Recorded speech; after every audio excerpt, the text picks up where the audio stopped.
तारिक रहमान का बांग्लादेश का पीएम बनने के बाद पहला संबोधन हिंदू बौद्धों को दिलाया बड़ा भरोसा। बांग्लादेश के प्रधानमंत्री तारिक रहमान ने बुधवार रात देश के नाम अपना संदेश दिया है।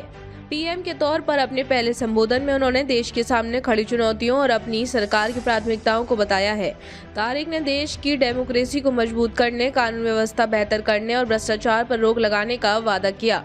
उन्होंने देश से सांप्रदायिक माहौल खत्म करने और धार्मिक आधार पर कोई भेदभाव न होने देने का भरोसा दिलाया है। तारिक रहमान ने देश के नाम पहले संबोधन में कहा, चाहे कोई मुस्लिम हो, हिंदू हो, बौद्ध हो या ईसाई हो, धर्म से उसकी नागरिकता पर कोई फर्क नहीं पड़ता है। यह हम सबका देश है जिसे हमें मिलकर आगे लेकर जाना है। तारिक का धार्मिक अल्पसंख्यकों को सुरक्षा का भरोसा दिलाना बहुत अहमियत रखता है, क्योंकि हालिया महीनों में बांग्लादेश में हिंदुओं के खिलाफ हिंसा के कई मामले सामने आए हैं।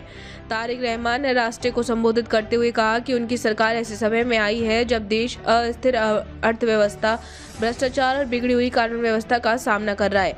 ऐसे में बीएनपी सरकार कानून व्यवस्था में सुधार और भ्रष्टाचार पर नियंत्रण कर लोगों में शांति और सुरक्षा का भाव बहाल करने का काम करेगी।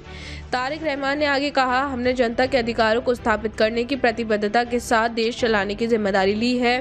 बीएनपी की सरकार इसके लिए पूरी तरह से प्रतिबद्ध है। तारिक रहमान ने रमजान शुरू होने की बधाई देते हुए व्यापारियों से इस पवित्र महीने में आम लोगों के लिए कीमतें जायज रखने की अपील की है। तारिक रहमान ने कहा, आपने नई बनी सरकार को राज करने का मौका देने के लिए बीएनपी को वोट दिया हो या वोट नहीं दिया हो, ये चीज़ें चुनाव के साथ खत्म हो गई हैं। हमारी सरकार पर एक एक बांग्लादेश का बराबर हक है। सरकार की ओर से किसी की राजनीतिक राय, धर्म और सोच के आधार पर भेदभाव नहीं किया जाएगा। तारिक रहमान ने अपनी स्पीच में कहा कि बीएन सरकार देश की सभी संवैधानिक, सरकारी और गैर सरकारी संस्था तय कानूनों और नियमों के हिसाब से काम करेगी। हम चाहते हैं कि हम अपनी आबादी को एक स्किल्ड वर्कफोर्स में बदलें। इससे यह बड़ी आबादी हमारा ह्यूमन रिसोर्स बन जाएगी। यह देश को दुनिया में अलग जगह दिलाएगा।